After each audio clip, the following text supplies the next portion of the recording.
And so I did a little bit of research on that. And it turns out, I didn't know too much about it, but I knew I was aware of it. And so it turns out that the church has approved a number of really miraculous Eucharistic events, but there have been many others that were reported that were deemed not real.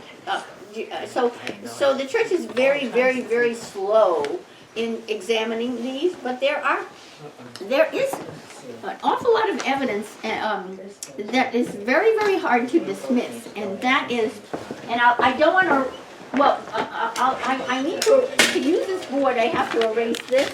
So last time, I'll just say this much for those of you who weren't here last time. Before we get to Romans, I wanted, last week we looked at the first 7 of Paul's epistles, which are known as the Proto-Pauline, meaning first, all scholars agree that that Paul wrote these, right? And the latest one is Romans. So by rights, we should be reading all of these first, but it's okay. Romans is a colossal work, and it's very, very important for Christian theology.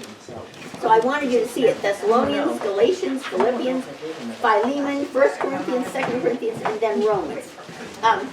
Now, and I'll come back to Paul in a second, but talking about the Eucharistic miracles, there's scientific evidence in the blood type of Jesus that has. This is not working. Okay, let me get another one.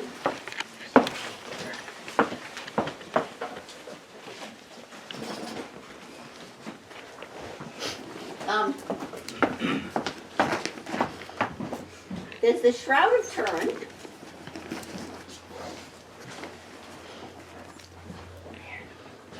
Then there's something called the Sudarium, which I had never heard of until I started researching it, of Oviedo. And then there is the host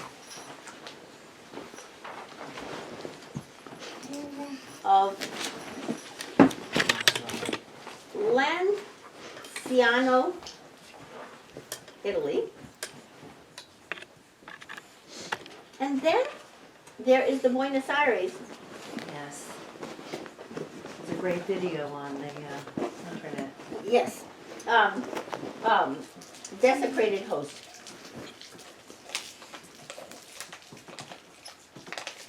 So there's enough evidence that you can't ignore this. Okay. Now, these two are hosts. The host of Lanciano, Italy, was it's an amazing story, and I'll try to say it very briefly. There was a monk, a Basilian monk, in the Church of St. Francis in the town of Lanciano, Italy. And he was struggling with his own belief. Even though he was an ordained priest, he was having grave doubts about the Eucharist. The bread and wine really changes into the body and blood of Christ. And he was distressed about it enough that he prayed, he asked God, please increase my faith. Please help me to believe and not to lose my faith. And then one day he was consecrating the Eucharist, and he saw the host turn into a piece of flesh. And then when he consecrated the blood, the wine, he saw it turn into 3 coagulated lumps, right? And he was astonished. And so this was collected and put into a reliquary, and people venerated it. There was no science in the 8th century. Eventually it's handed down, the Basilian fathers leave that church, and the Benedictines come in. It's preserved to this day in that church. It was brought to the local bishop and so forth. Then in 1970, then they began to, once there was science, they began to test it. And it came up that it was a blood type AB. And that it was human, and it never dried up, it never flaked away, it just stayed. Nobody could believe it. And in 1971, it was sent to a scientist in France, and the scientist was not told what it was. It was just a piece of flesh and some blood to test it and tell him what. And he came up with the blood typing AB. and he said, and that the flesh was human flesh. And then that was 71. In 81, they sent it to a different lab. A different scientist didn't tell them what the origin was, came up with the exact same results. Okay, so that is the host of Lanciano from the 8th century. Hard to know. Okay, but you could maybe question that. But in the meantime, once we had the science, they tested the blood marks on the Shroud of Turin, and that came back blood type AB. By the way, blood type AB is one of the rarer blood types. Only 5% of humans have AB, right? Now, there's also something known as the Sudarium of Oviedo. Oviedo is a Spanish city on the north coast of Spain. And the Sudarium is claimed to be, just like the Shroud of Turin, Turin was the winding cloth on the corpse of Jesus. There was a cloth put over his face, and there was blood on that. That was tested. Came back AB. Again, sent to scientists, to pathologists who didn't know the source. And then the last one, well, there's probably more, but these are the only ones I looked at. In Buenos Aires, back about 20 years ago, there was a priest, Father Perret, P-E-R-E-T, who said Mass, and at the end of the Mass, one of the parishioners came up to him with a host that she said she found on a candlestick in the back of the church. So she said, this is a desecrated host. Well, there's a canon law that requires when you find a desecrated host, you're supposed to put it in a jar with water and leave it there until it dissolves, right? Except this one didn't dissolve.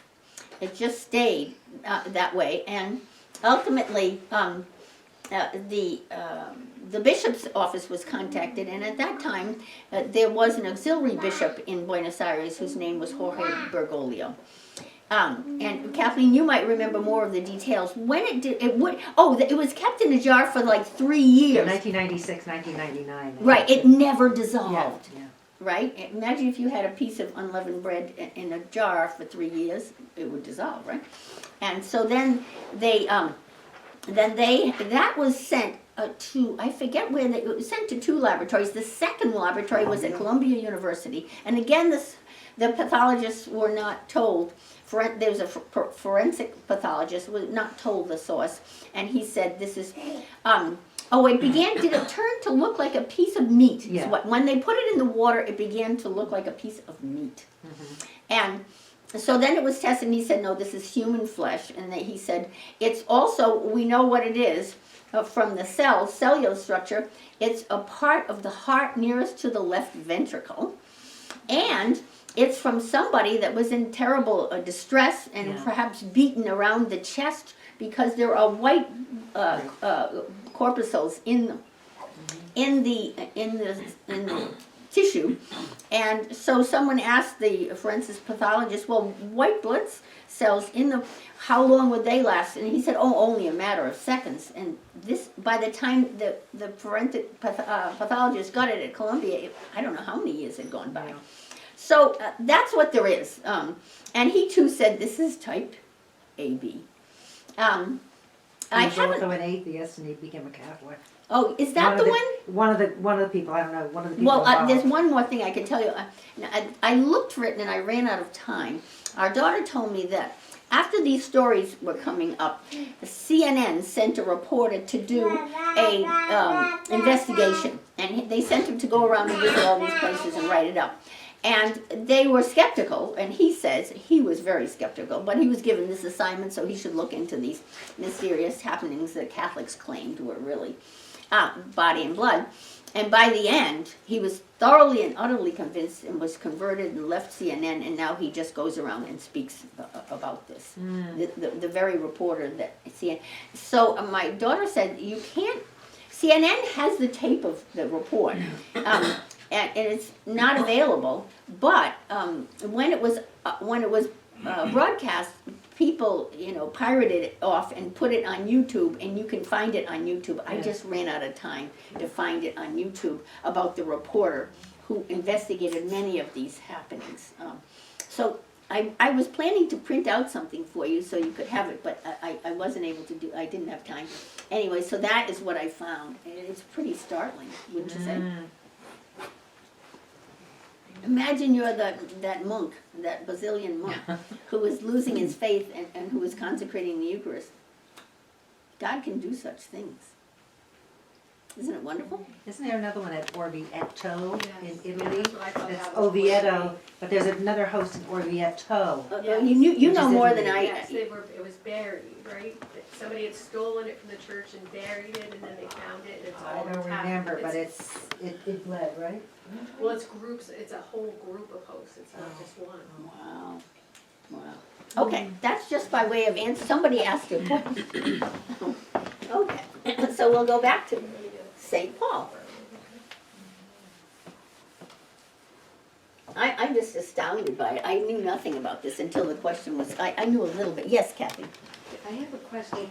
You said the Sudarium of Oviedo is Jesus' face. Face cloth. So does that match sort of the Shroud of Turin Yes. face? What I don't know, and I'd love to know, is we know from the Gospels, I can't tell you which one, that when, I think it's John, when Mary Magdalene speaks to Jesus and she goes back and tells the apostles, John and Peter run to the tomb, and John gets there first, but he lets Peter go in first. And Peter goes in, and you have to go down to get into a Rolling Stone tomb. And he finds, according to the Gospel, what wrapped his face in one corner and the other in another corner of the tomb. And then there's an angel there who speaks to them and so forth. So this Sudarium is supposed to be that cloth that was on his face that is attested to by the Gospel. And then there's the Shroud of Turin is the other winding cloth that they wrapped corpses in. Okay. Mary Ann, excuse me, then is there any discussion in the writings about how the shroud traversed the geographical locations to be found in Turin? The Shroud of Turin is a field of study that's very large, and many, many people have written many, many books, and I'm not, I only have a very superficial knowledge of it. But you'll have to look it up. There's so much written about this, and there's so much that's been tested. And there's also, it moved. It moved from, from Israel, Palestine, to Turin, and it had various wars. It was hidden, and it has a long history of its travels, the Shroud of Turin. I was once in a church where there was a huge display on it. I can't even remember where, but there are scholars on just the Shroud of Turin and all of the historical attestations to it and so forth. I'm the wrong person to ask. Okay. Thank you. Okay, so last time we were doing the introduction to St. Paul, his life and his world. And we said first that he was a bicultural man, that he was raised in Asia Minor. I had maps last time. In Tarsus, which is on the south coast of Turkey today, not far from, Syria, closer, sort of near Syria. It was an imperial city, so it enjoyed a lot of relief from taxes and special benefits from the Roman emperors. So he was raised there, so he would have Tarsus was known for its schools. And young men who got a good education in rhetoric and grammar and something they call dialectic. I'm not quite sure what that is. So that is why he writes good Greek. But he tells us in Galatians and in Romans that he was a faithful Jew, a zealous Jew, more zealous than most Jews, that he was a Pharisee, the son of Pharisees, so he gives us all his Jewish credentials. And St. Luke in Acts told us that he studied under a famous rabbi, Gamaliel the Elder, and who taught in Jerusalem from about 20 AD to 40 AD, which covers the time when Jesus was active. But we have no evidence that Paul was in Jerusalem at the time of Jesus' death and resurrection. But it accounts for the fact that he can, he knows the Jewish culture, he lived the Jewish culture and the Jewish ethics and law, and he's also a man of the Greco-Roman culture and would have been very familiar with the average person that he was called to be the apostle to the Gentiles. He would have known what their lives were like and what their ethics were and so forth, or lack thereof. We looked at the maps of his 3 missionary journeys, and then his 4th journey as a prisoner from Jerusalem to Rome. And we talked about his hardships and how he traveled. He traveled either by coastal ship or on foot, and which is astounding to us because he covered so much geography. He endured beatings, stonings, imprisonments many times. And then he was executed under Nero sometime after the year 64, but before 67 because Nero dies then. Rick asked a question about the chronology of St. Paul's work, and here it is. And remember, I mentioned to you, Rick, that there's 2 different chronologies on St. Paul. There's the traditional one and the revisionist one, but I had it exactly backwards. And I'm going to, you can all have a copy of this. This gives you, scholars don't all agree. On the left-hand side, the traditional dates, the best guesses that they can come down to of when things happened in his life. That's the majority of scholars, what they believe. I'm taking this from Father Raymond Brown's book, The Introduction to the New Testament. The column that Father Brown put right here, he calls revisionist. There's a minority of scholars who come up with different dates, and there's a good reason for that, because Paul, in his letters, we consider more trustworthy, because letters were documents that had no oral history. They are instantly written down from my mind to the paper, right? But the Acts of the Apostles was written many years later based on accounts that St. Luke heard from others, right? And so there's time for things not to be as accurate as when someone puts pen to paper, right? And the revisionists, I think, are following possibly Luke. We know for a fact if you just get dates out of Paul's letters, you get one set, and if you just take dates out of Acts of the Apostles, you get a different set. In fact, there's a 14-year gap where Paul says he went to Arabia after his conversion, right? And Luke never tells us about it. Luke tells us about being imprisoned by the king of Damascus and being lowered over the wall, right? And that was in what they called then Arabia, right? Okay. So I think I had it backwards. What was the date you gave me? Well, not that it's important. We got 64. Yeah, but I'm trying to think of what was the event. Well, at any rate, if you have any questions, you can tuck this in. And in fact, I have another one here. Anyone who wants them, you could just pass them around. Here's a smaller version. Did they travel together? Thank you. Or they were just... Well, that's a wonderful question, Susan. Did they travel together? Paul rarely traveled alone, but he did travel alone.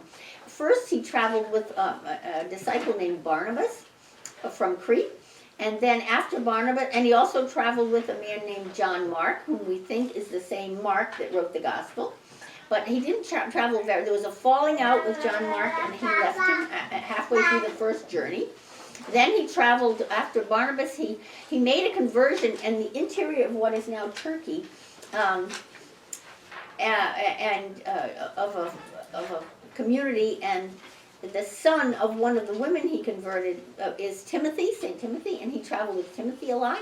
Then he met Titus in what we call now Turkey, Asia Minor, and he traveled with Titus. He also traveled with a man named Silas, who has a Roman name, Silvanus. You know, in this world where you had Latin and Greek and Hebrew, you could have a person with more than one name. Like Paul's name, Paulus, is his Latin name, but his Hebrew name was Saul, right? So a lot of people have 2 names in the Gospels. So he traveled with various people at various times. Okay, so, then we talked about Greco-Roman letter writing, and Paul follows that, and this was the format, which we had on Sunday, in the epistle. There's the sender, so you say Paul, and then to the Corinthian community, right? And then there's a greeting. Now the typical Greco-Roman greeting was chairenes, which means greetings or hello, right? But Paul changes it. He says peace and grace to you from Jesus Christ. He substitutes his own greeting. And then there's a little intro about what the letter's about. And then you have the body of the letter, and then you have the closing of the letter. Usually if you had any nitty-gritty things, little details like I'll see you next week when I get off the boat, or whatever their travel plans were, or we have examples where a wife writes her husband, when you return, could you buy some blankets? And so just little reminders. And then the last word is farewell in Greek. And Paul in Romans, we're about to see in a minute, he takes advantage of the sender part, which is normally Paul and Timothy to the community at Corinth, right? That would be step one. But we're going to see he extends it, and that's why I have all those. He has never, what's different about Romans is it's the only letter we have. I think this is, maybe Philemon is, no, I think he knows Philemon. Maybe the only letter that we have where he's writing to a community that he didn't found or he doesn't know personally, the recipients. So he feels the need to fill out, write his own letter of recommendation in a short form, and you're going to see it. So there's going to be a very long sender. So we talked about that, and we talked about the themes of Romans. We said it is theologically his heaviest letter, his most profound. It reflects his mature thinking, and we identified 4 themes. Righteousness, which is I'm going to write up, I did last time, the Greek word, and in a minute when we get into the letter, you'll see how important this word is. So we could call this Romans vocabulary.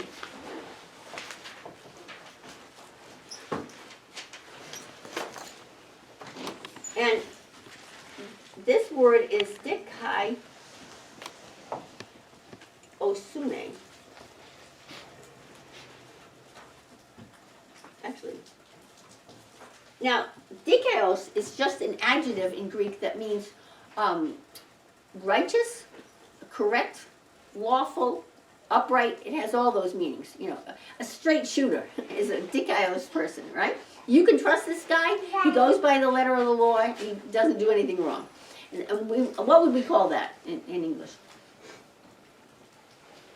He's a true blue guy, right, or something like that. But in Greek, the noun version of it means it's one of those words that's really, really, really hard to translate. Sort of like Gemütlichkeit. If any of you speak German, nobody can translate that. It's many things.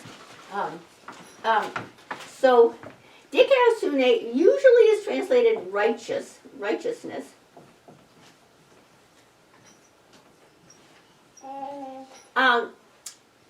A wonderful scholar that I'm also following, Father Joseph Fitzmyer of Catholic University, says he doesn't like righteousness because people get confused and they think it means self-righteousness, which is bad. And righteousness is, he says, righteousness means uprightness.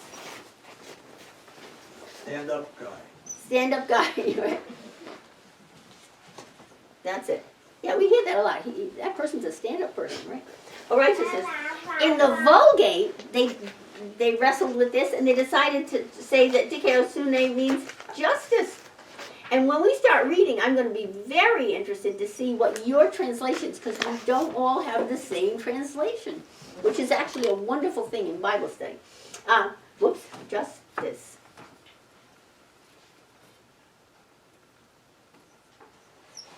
But Father Joseph Fitzmyer says he doesn't like justice because it seems like it's just God judging. And you'll see that in Paul, he's going to talk about the righteousness of God, not man's righteousness, because Jews believed that in order to be a righteous Jew, according to the wisdom literature, you had to obey every commandment of the Lord, and there's 633 commands in the Old Testament. And if you broke, Hillel, the Rabbi Hillel taught, if you broke one, you broke the whole Torah. And then you were an unrighteous person. In other words, you became a righteousness stand-up guy by obeying every word of the law, and you gave alms, and they even had people, Jesus mentioned, in the Gospels, who when they distributed alms rang a bell, and they had a servant go in front of them and ring a bell so everybody else would know, I'm in accordance with the law, I'm okay, I'm righteous. That's what we call self-righteousness, right? And Paul is going to turn that. Paul, a Pharisee, a zealous Jew that used to persecute Christians, is going to turn that right upside down. So that was one of the themes, Dikaiosune. And the others we said were this word, justification. Actually, I'm going to show it to you in Greek because it's, you could get all balled up in this if I don't show it to you. There's another word in Greek, dikaiosis. That is the process whereby a person becomes righteous. And that gets translated as justification. And there's two reasons why I'm trying to make this really clear for you. Is one, I want you to understand Paul's letter, but number two, when come the Protestant Reformations, starting with Luther, this became a hot topic. And there are debates to this day on what does justification mean? How does one become one in Christ, Paul would say. Following Luther and Calvin, there were various things that you could or couldn't do, right, to be saved, right? Okay. So there's this righteousness is a theme, justification, and then we also said salvation, and you'll see that, and freedom, the freedom of a Christian. Jesus sets men free. Okay. What about faith? Yeah, we should. Faith is part of this, but we can put it down as a theme because it is. You are saved through faith for faith. We're about to read, right? You get God's. I'll tell you ahead of time. Paul says you get none of us are righteous, because all have sinned and fallen short of the glory of God. So how on earth are we to be saved? All of these are related, right? Well, we have to become righteous. How do if I can't become righteous by all the things that checking all the boxes, I did this, I did this, I did this.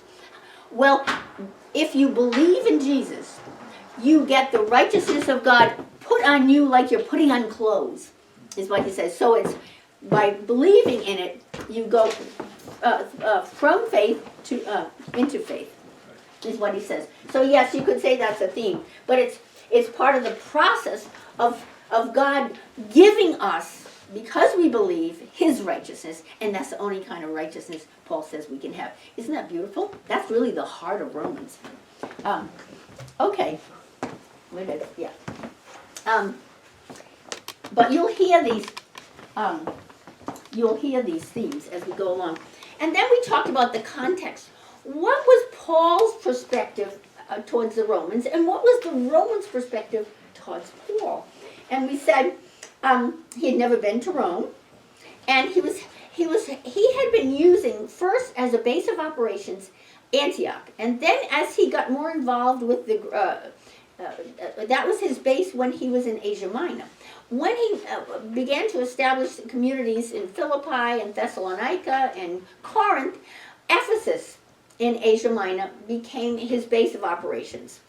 And now he was looking he wanted to go to Rome, and then he wanted to go as far as Spain. And in order to get to Spain, he needed a new base of operations, and he was hoping to make Rome his base of operations. So he needs the hospitality of these Roman house churches, and he even needs their support, their monetary support, to send him on further west. So his situation is he's never been there. He needs to curry enough goodwill that they will put him up and take care of him and feed him. And he needs, yes, we talk, but he knows, even though he hasn't been there, in a way we should read chapter 16 at the end, because he gives greetings to many, many people. He knows just an awful lot, or knows about an awful lot of the members of the house church, and it's beautiful the way he greets them, because it's the best evidence we have for who was in the house churches. It's tremendous. We get it in all the letters. He mentions different people at the greetings at the end, but we get the largest list out of Romans. So he knows who's there, and he knows about them, and he knows that there's conflict, because he's going to address it very sharply. And where's the conflict? Do you remember? Between the Jews and the Gentiles. Exactly. Around the communion table, we've got converted Christians. Some were formerly Jews and some were formerly Gentiles, which could have been part of all, formerly doing animal sacrifices to any of the Roman gods, right? So these are pagans, right? Former pagans. And this is in the 60s, the 50s and 60s of the first century, which is at the point where Christianity, which started as a wholly Jewish-based sect, by the end of the year 100, is a thoroughly Gentile religion. And all of that happens in 70 years. And Paul's right in the middle of that transition, where they're rubbing elbows, and the Jews, who had not only much higher ethical morals from the prophets, they also had table fellowship rules where you could not sit down and eat with anyone who did not follow kosher rules. In Hebrew they call it the law of kashrut. Can you hear kosher, kashrut? You can make, well, that was an adjective is kosher and a noun kashrut. And so they were having trouble. They had many, many problems, and he's going to address them all in Romans. So that's what he knows about them. Well, what was the Roman situation? Well, there was tremendous correspondence and travel between Jerusalem and Rome, because the Jewish upper classes, think Annas and Caiaphas, think Herod the Great, then Herod Antipas, one of his sons, Herod Philip, another son, Herod Archelaus, another son. They all, because they were catering to the Roman occupiers, sent their sons to Rome for their education. So there was a lot of travel back and forth amongst Jews, especially the political class from Jerusalem. So, and there was travel for commerce too. And so the Romans would have heard about Paul by this point. It's the end of his career. And they would have known a lot about him. And then we looked at last time. This is what I call the global outline of the epistle. This is the whole epistle, all 16 chapters on one page, because I just wanted you to see that if you want to have a broad view of what's in Paul's epistle, the main sections is the doctrinal section, which lasts for 10 chapters, and then a hortatory or a teaching or an encouraging preaching section where he's urging them, since you now understand how it works, here's how I want you to live your life in Christ. And secondly, I want you to be aware that brand new Christians, he coins a term, I think he coins it first in Corinthians, the people whose faith is more mature and more spiritual and who have godlike wisdom, they are known as the strong in Paul's vocabulary. And brand new Christians who are still confused about whether I should still go to the temple when my friends invite me, and should I eat the meat that was offered to an idol, and the food. He calls them the weak, right? And he says, be aware of your fellow Christians that you don't scandalize them. You have to, he says, you owe love to the weak. Those are the new Christians. And then finally, there's, sends a letter, he attaches a letter of recommendation to the deaconess Phoebe from the community of Chencrai. So she may be the bearer of this. She may well be the person that brought this letter to Rome. Because when you sent a letter of recommendation to a community when you want them to house the person and feed the person, right? And then lots of greetings to that long list of people who are in Rome. And then he ends with a doxology or a prayer, just like glory be to the Father and the Son and the Holy Spirit. That's a doxology. Doxa in Greek means glory. So any prayer where you're praising God, and especially the Trinity, is a doxology. So we looked at that, and yes. Oh, and we also looked. We started to look at, and I'm going to flip this now, so we can look at what we're. Now we're going to drill down into this section right here, the uprightness of God and justification by faith. Right.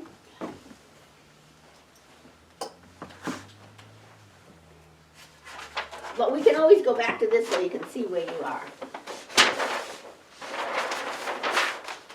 Okay. So we're going to start reading right here. Here is his intro. It just follows the Roman format with the very long address and greeting and thanksgiving. And then they had something called a proemium, which is really, it's just the Latin word for introduction. His wish to come to Rome. Before it, only at 1:16 do we get into his thematic sentence, and then we get into his theme that's announced that the gospel is the powerful source of salvation for all, disclosing God's uprightness or God's righteousness or God's justification, whatever your Bible translations say. And then we get into a tough section. Chapter 1, 18 through 3, is the theme of God's salvation through justification is explained first negatively, and then later it's going to be explained positively, which I find a little odd that Paul would go negative right up front and then go to the positive. But you may be able to enlighten me on this. Why does he do that? I'm hoping. Okay, so let's pick up our Bibles and is there someone who could read for us this introduction, which is 1 through 15? Oh, thank you, Carol. Paul, a slave of Christ Jesus, called to be an apostle and set apart for the gospel of God, which he promised previously through his prophets in the Holy Scriptures. The gospel about his Son, descended from David according to the flesh, but established as Son of God in power according to the Spirit of holiness through the resurrection from the dead, Jesus Christ our Lord. Through him we have received the grace of apostleship to bring about the obedience of faith for the sake of his name among all the Gentiles, among whom are you also, who are called to belong to Jesus Christ. To all the beloved of God in Rome, called to be holy. Grace to you and peace from God our Father and the Lord Jesus Christ. First, I give thanks to my God through Jesus Christ for all of you, because your faith is heralded throughout the world. God is my witness, whom I serve with my spirit in proclaiming the gospel of the Son, that I remember you constantly, always asking in my prayers that somehow, by God's will, I may at last find my way clear to come to you. For I long to see you, that I may share with you some spiritual gift, that you may be strengthened. That is, that you and I may be mutually encouraged by one another's faith, yours and mine. I do not want you to be unaware, brothers, that I often planned to come to you, though I was prevented until now, that I may harvest some fruit among you too, as among the rest of the Gentiles. To Greeks and non-Greeks alike, to the wise and the ignorant, I am under obligation. That is why I am eager to preach the gospel also to you in Rome. Thank you, Carol. That is a mouthful. And do you see the very long sentences that Paul, how convoluted his thought is, that he loses you, like after the first, phrase, right? And you should see it in Greek, and I won't do that to you, but a Greek language allows for, we use in English, and Spanish does it, French does it, German does it. We use a phrase with a conjunction, or so you're either going to have a parallel independent phrase, or we're going to have a subordinate clause, and then we put a period. He doesn't. Greek allows you to string it together using participles, which I had never seen before. Hebrew doesn't do it. And it's just quite amazing, and I guess Greeks learn to listen to this, So let's just identify, see if we can identify the parts of the letter. So do you see the sender is Paul, a servant of Jesus Christ, called to be an apostle. That would have been in his other letters. I'll just show you, if you look at 1 Corinthians, which we have in church, here's the sender in 1 Corinthians. Paul, called to be an apostle of Christ Jesus by the will of God, and our brother Sosthenes. But in Romans, he doesn't mention anyone else. He's all by himself. And we believe this was sent from Corinth. And you have the chronology that'll tell you when he wrote it.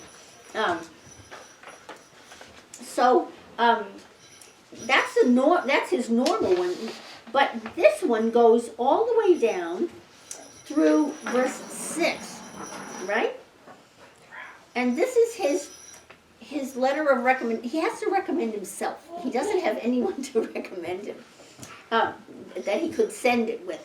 But he's using it for two other purposes. Can you guess why he gives us this long thing where he says, set apart for the gospel of God, which he promised beforehand through his prophets and holy scriptures, the gospel according to his son, and so forth, who descended from, and he talks about the resurrection. What's all this about?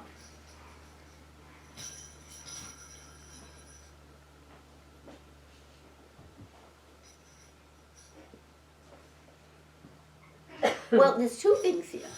He says, called to be an apostle. We know from 1st and 2nd Corinthians, especially 2nd Corinthians, when he went from place to place on those maps I showed you last time, after him came other Christian apostles. He was not the only evangelist out there. There were the 12 apostles, and plus others who went all over, and some of them gave different versions of the gospel of Jesus Christ, the good news, right? And he's very distressed about this. And that was a problem, and so they end up having the first council in Jerusalem, and it says on your chronology, I don't have it right in front of me, the date of that council in Jerusalem. What's the date? 49. We have one extra. Oh, there's an extra one. Oh, good. Is it 39? Or is it 30? No, that's his 49. first. 49 is 49. Jerusalem conference, right? We count that as our first council of Christianity. He does go back in 39 and meet with the leading apostles. Paul has always been worried about making sure, since he's gone to the Gentiles, and in the beginning they're mostly in Jerusalem, is he in sync with them? He does not, he understands, because he met Jesus on the Damascus, that God's truth is one, and that everybody has to preach the same thing. He's really clear on that. But by the time he's gone around many times, these other apostles are coming, he's gotten word through his friends that other apostles are saying he's not an apostle, and that they're teaching other things, and that makes him furious. And in 2 Corinthians, he's really, really mad. And he calls these other apostles, whom he never names, so we don't know who they are. We know what they taught, though. They taught that these Gentiles, these Greek-speaking people in Asia Minor, had to become circumcised first, and they had to observe the Jewish feasts, and they had to observe kosher rules in their pots and pans and their food. And he knows this isn't true, and he's furious about him, and he makes fun of them, and he calls them super apostles. So and they say he's not an apostle, and he hasn't been taught by the 12, which is true. And so that's why you notice he calls himself called to be an apostle. Who called him? God. God on the Damascus Road. He is an apostle of a different type than the 12, and he's been criticized for that. So, and then he says, set apart for that's my Rhode Island accent. I want to say a pot instead of a part. Drives me crazy. I've learned 7 languages. I cannot get rid of my Rhode Island accent. Where you park your car in the backyard. That's what it sounds like up there. Not far.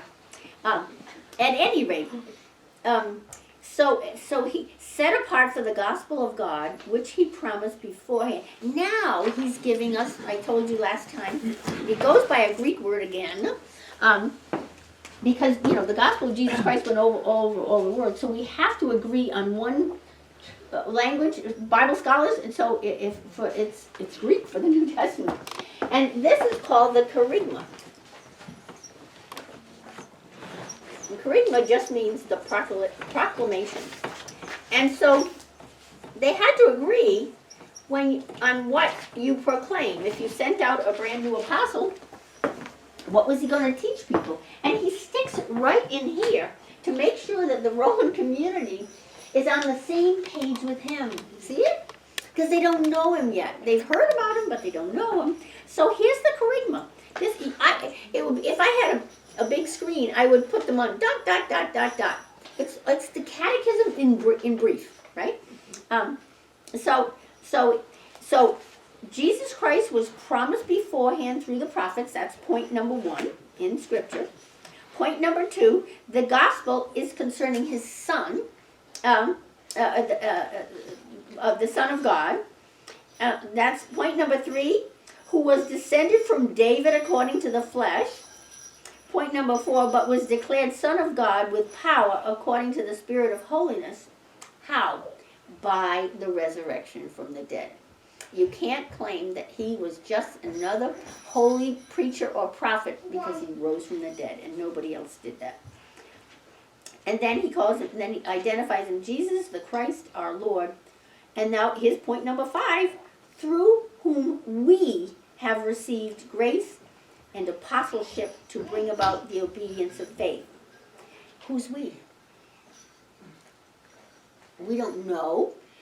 Paul in Acts of the Apostles sometimes uses we, and we think it's because he almost always had a fellow disciple traveling with him, right? So, and he's this is his calling card, this is his curriculum vitae. I have a right to come and teach you because I have received, or we, who's ever coming with him, have received grace and apostleship to bring about the obedience of faith among all the Gentiles. He did get that. Does anybody remember how he got that mission to the Gentiles? There's 2 ways. In Acts. First, when Jesus appears 3 times to Paul in Acts, and Jesus tells him, I am sending you to the Gentiles. And then at the Jerusalem conference in 49, he and Peter agreed that he would teach the Jews and Paul would teach the Gentiles, right? So that's why he says, I have received grace and apostleship to bring about the Gentiles for the sake of his name, including you who are called to belong. You're called, but they already know it because they're already meeting in house churches. So he's reaffirming that they belong to Christ, and he belongs to Christ, and he's coming with the gospel of Jesus Christ. And he's got that whole mini creed right there. Okay. And then so finally in verse 7, we get the addressee, right? To all God's beloved in Rome who are called to be saints. If you looked at the Greek, it says hagios, and you know what hagios means? Hagios just means holy.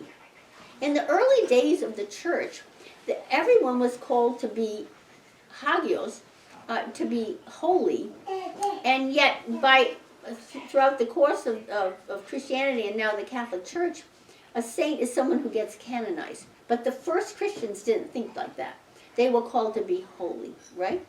And so when someone was called Saint John in Latin or in Greek, that was Holy John. Do you see it? For us, it's a formal process, and only a few people get that title. But they called each other the saints.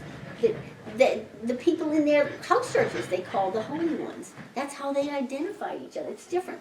And even today, the Mormons call themselves the Church of Latter-day Saints. They're going back to the original connotation of the word saint. You see it? All called to be saints. And then, look, grace to you. Here's his greeting. Instead of Kyrene greetings, right?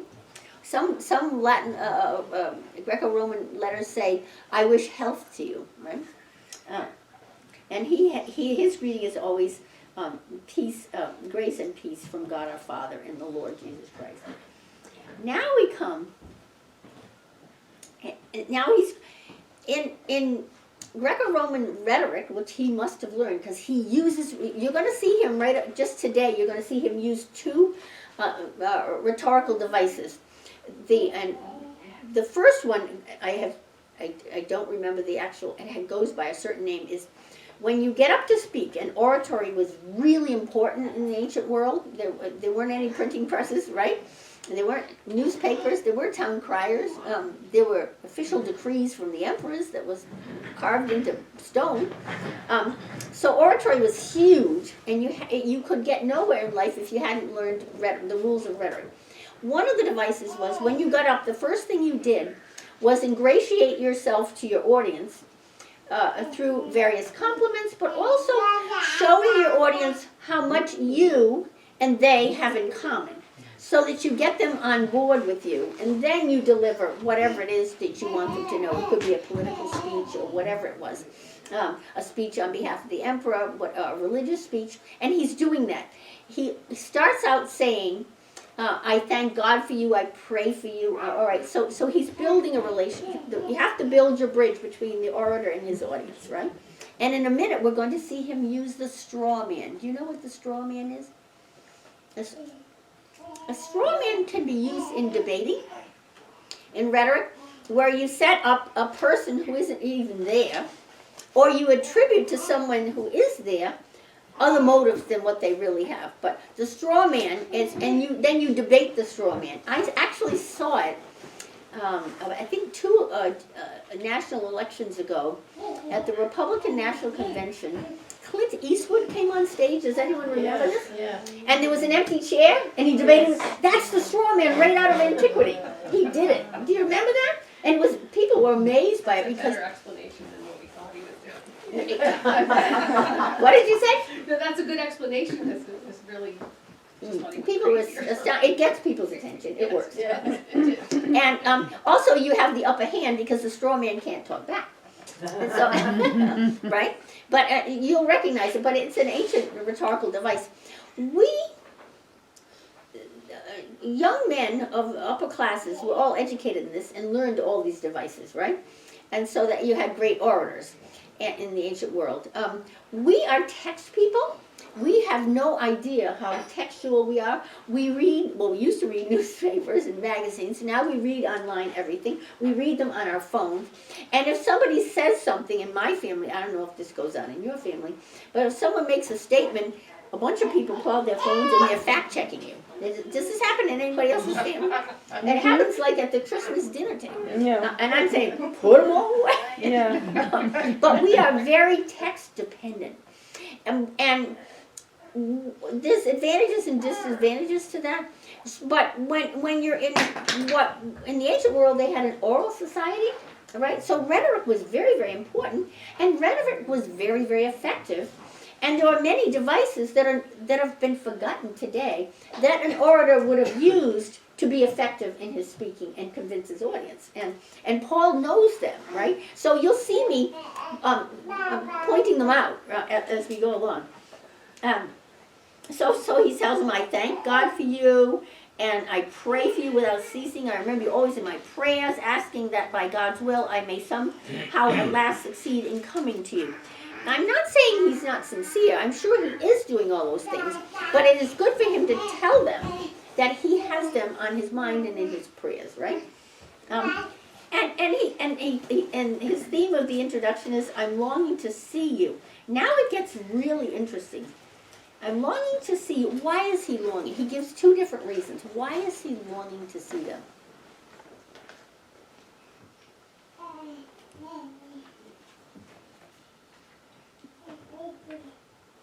What does your translation say for verse 11?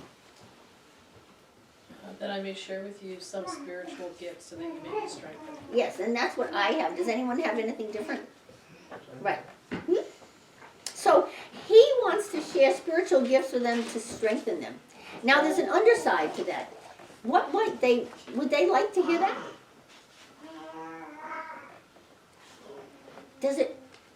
Is there a presumption there that maybe he thinks they need to learn more and they're weak? And if he's coming going to hear him. Huh?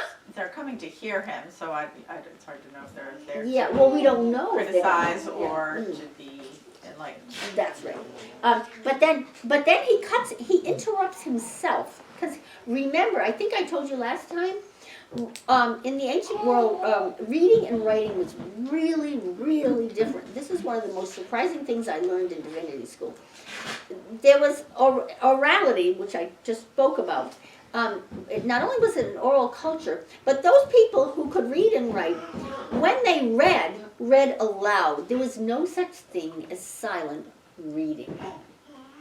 I had trouble even understanding that when I learned it. But I know it's true from many sources now. And one of the sources is right in the gospel. Do you remember in Acts of the Apostles at the very beginning, they ordained deacons, right? Because the apostles have too much work to take care of the poor. And then I think there's Philip, the deacon, is traveling and he meets the queen of Ethiopia's a slave in charge of his finances, and but he was a God-fearer. That means he was converting to Judaism, or following, and he believed in the God of Israel, not the Egyptian gods. And he was reading out loud from the prophet Isaiah, and he said out loud, how can I understand this if someone can't explain it to me? Whereupon Philip is right there, and he gets in the chair. Oh, and there was a chariot driver, and he's sitting in back, so he's reading aloud. And it's just an example of oral reading. And also letter writing. Most letters were dictated. You were not expected to compose your own letters. That's a modern thing. And he tells us at the end of this letter that it's known as an amanuensis, a person who the secretary, and he gives the name Tertius, Tertius, is his who wrote this letter. So he's dictating. So why is that important? Because in verse 11 he says, I'm longing to see you so I can share with you spiritual gifts to strengthen you. And then he thinks, and he interrupts his own thought, but Tertius has already written it down. So he can't erase it. So he says, or rather, he self-corrects, see it? So that we may be mutually encouraged by each other's faith. Do you see it? This is an evidence of dictation and rhetoric that you can't correct. And parchment was expensive. It's not like we would crumple up the paper and start again. Oh, we're at our computer, we just press the back button, right? He can't do that. So he said, or rather, so that we may mutually encouraged by each other's faith, both yours and mine. Isn't that lovely? And then he goes on with the idea that he wants to see them. I've intended to come to you, but thus far have been prevented. We don't know what prevented him, right? In order that I may reap some harvest among you as I have among the rest of the Gentiles. What does that mean? So that I may reap, and the whole idea of preaching as harvest and reaping, does that ring any bells to you? He's borrowing from Jesus right here. Yeah, converting them, bringing more Yes. people into the vineyard. In John, right after Jesus talks to the Samaritan woman at the well, And he talks about, he asked her for a drink, and then he says, and if you knew who was asking you, you would ask me for a drink, and now he's moved up to the metaphorical level, and he says, I would give you living water. She says, give me some of that water, remember? Right, the next couple of verses, after she goes into the town, comes out, he said, and the apostles come back, and they see him talking to her, and he says, the harvest is white, the wheat in the fields are white for the harvest. Ask the Lord of the harvest to send workers to bring in the harvest. It's just a short verse, but it always struck me. And Paul is using the same. I want to come see you so that I may reap. He's doing just what Jesus said, right? Reap some harvest among you, as I have among the rest of the Gentiles. He's letting them know that I've converted a lot of people to Christianity, right? I'm reaping the harvest. Now, what does 14 mean? My translation says, I am a debtor, but I liked Carol's better. I am obligated or obliged, something like that. Both to Greeks and to barbarians. To the wise and the ignorant, I am under obligation. Why does he say that? What kind of obligation is he under? I assume it's from God. Yeah, From God, Jesus, yeah, that's right. God has, and Peter, he agreed in the conference that he was to the Gentiles, so that's the obligation, right? But then he goes on to say, to the Greeks and to the barbarians. He's going to set up several levels of a dichotomy, right? The Greeks and the barbarians. Well, the Greeks, he's going to Rome. Why is he talking about Greeks? And why is he talking about barbarians?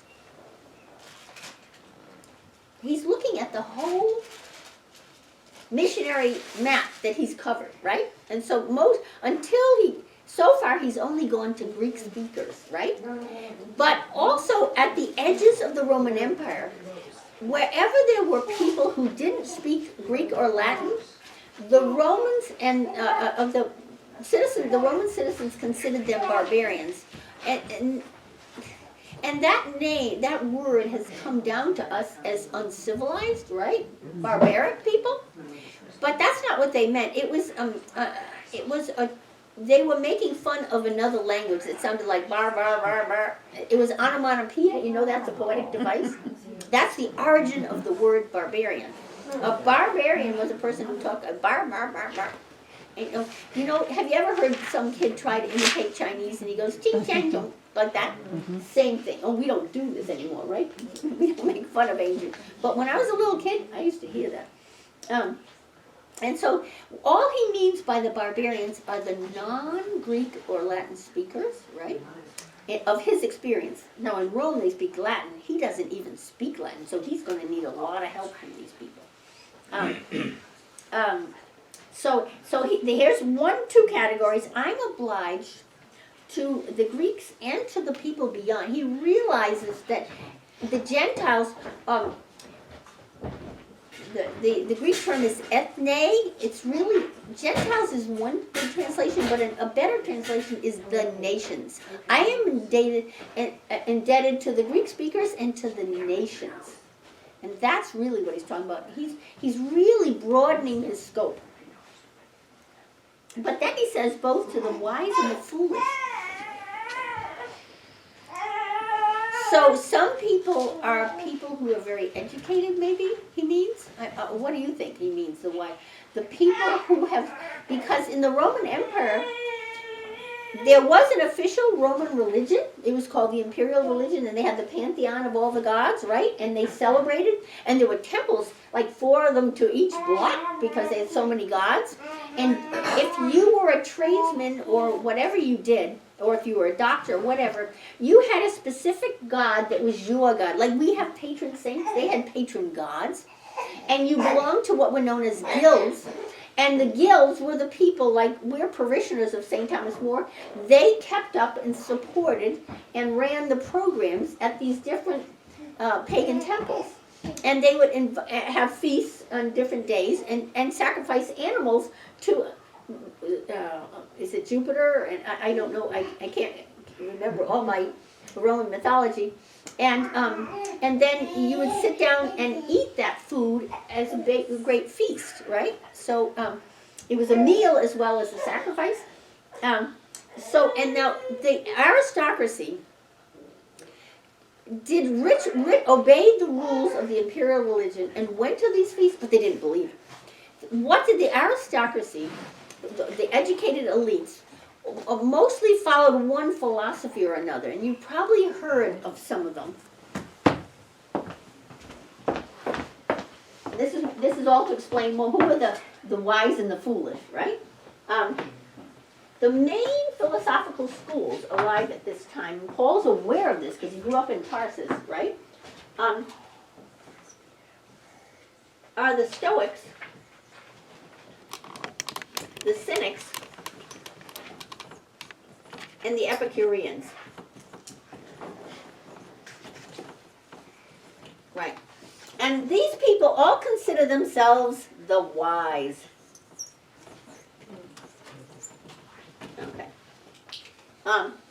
And the foolish were the people that believed that, this is a Greek mythology, not Roman, but Athena sprang full grown out of the head of Zeus, right? Okay, those are the fools. At least this is one interpretation of how it would be. So he says, none of this makes any difference to me. I'm here for the Greeks and the nations. I'm here for the aristocratic people who think they're so wise and have studied under a certain philosopher, and for the people who just go to all, whatever the Roman people emperors tell them they have to go to. My translation said the learned and the simple. Yes, that's another good. Yes, I like that better. That's better. Yeah. Anyway, so I'm just trying to give you a little bit. Paul has a very kindly pastoral approach, and he has a broad vision of where God is sending him, and he's racing around the known world. Okay, so that takes us through the introduction. How am I doing on time? 5 to 11. Oh my gosh. Okay, so we're just going to get a little. I did want you to understand who it is he's talking to, and how he considers himself as he approaches them. And we said last time he's on his way from Corinth to Jerusalem to deliver the collection of money because they've had a famine in Jerusalem and the Christians are suffering. But he's at the same time as he's heading east, he's writing a letter west to set up his next journey. Little does he know he's going to get stuck in Jerusalem for over 2 years, right? And he'll end up in Roma prison. So let's read just a little bit. That's the beginning. Here comes his topic sentence.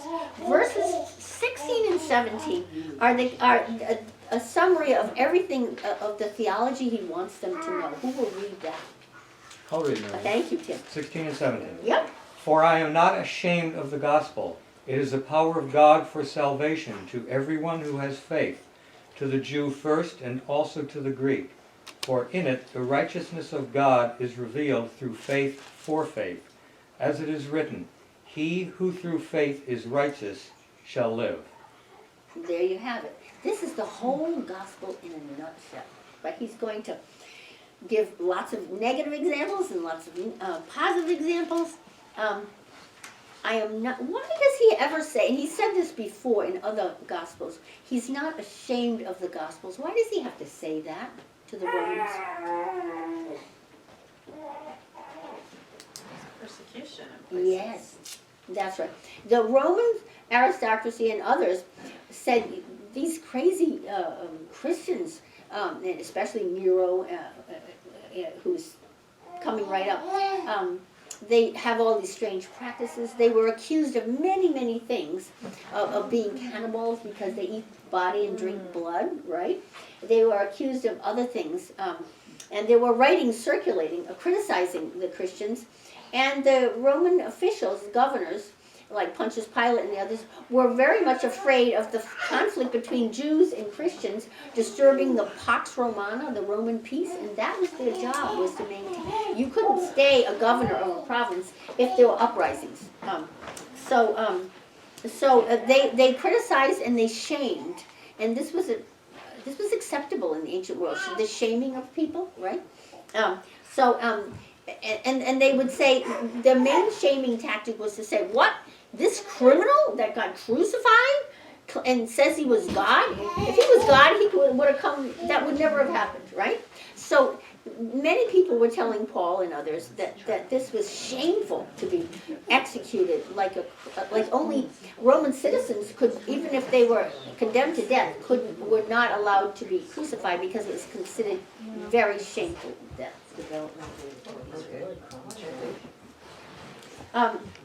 And the Jew first. Why does he say the Jew first and the Greek first? That's okay, as long as he doesn't throw everything on the floor. Fast grandma. He's going to keep saying that all through the letter, and he says it in other letters. He wants. Can you guess why he says the Jew first? He's already agreed that Peter and the other apostles. Does anybody know? Read them.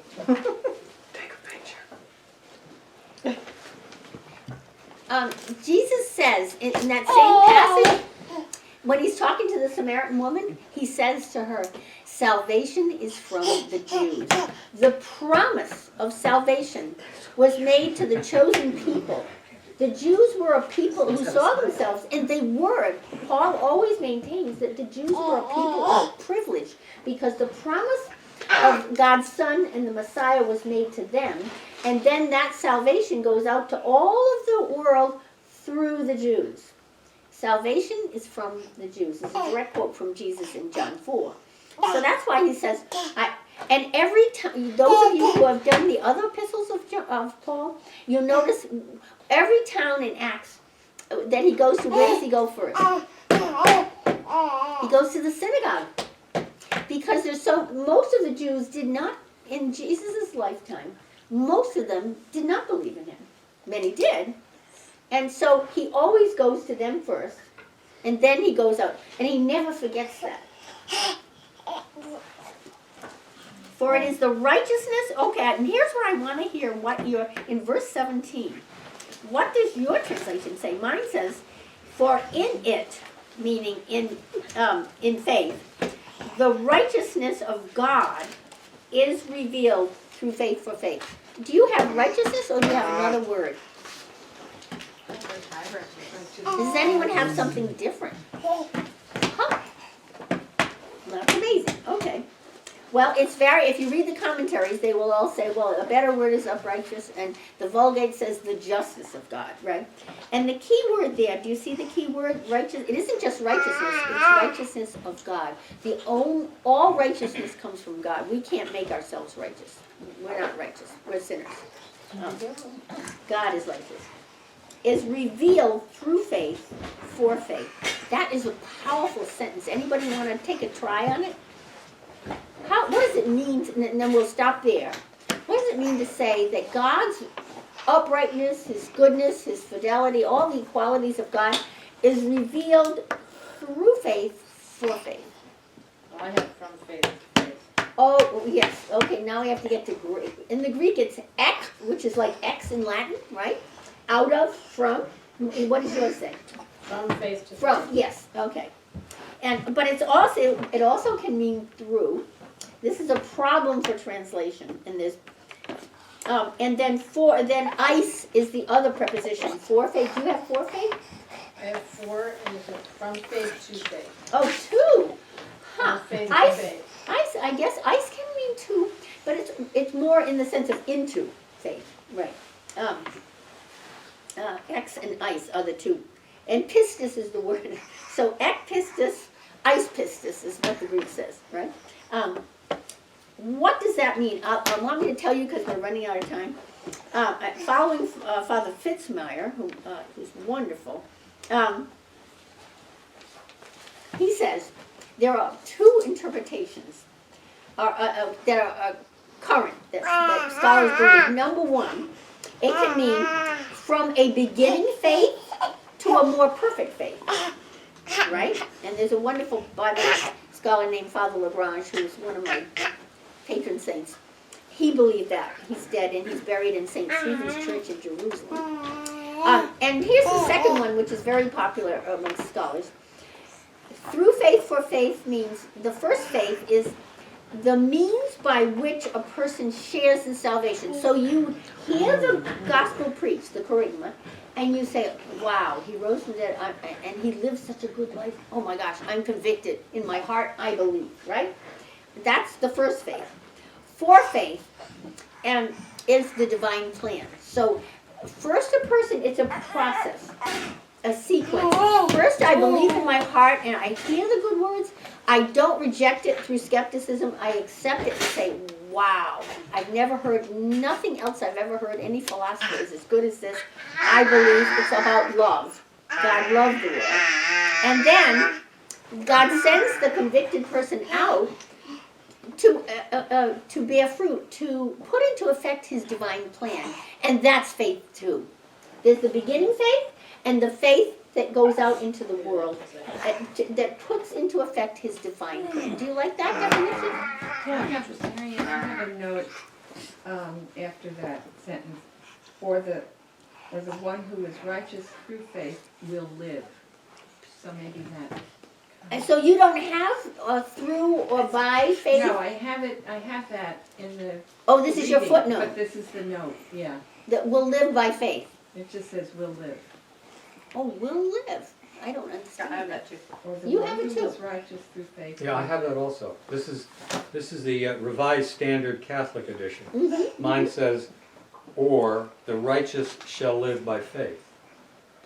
Well, that's the very next thing that Paul quotes the minor prophet Habakkuk, and it says, as it is written, the one who is righteous will live by faith.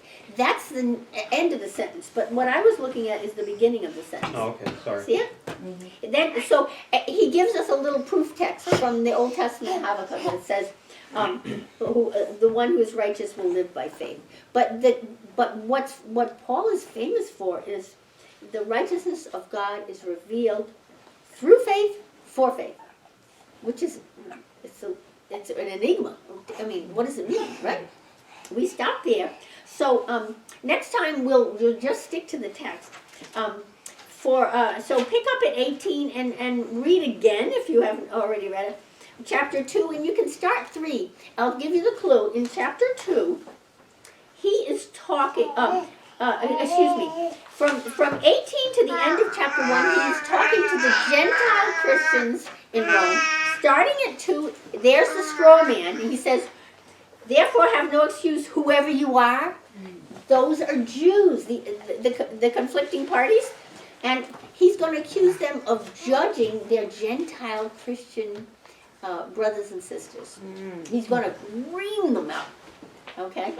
And when he reams them, he starts at 2 and he goes to 320. And so if you read to 320, that would be a unit, a good place to stop, okay? Thank you all. I don't generally, Susan, talk this much, but Romans is so hard. We have usually more give and take because the Holy Spirit is on everybody's shoulders. I enjoy listening to everything you have to say. I think he needs to be changed. Oh, okay, I'll do that, yeah.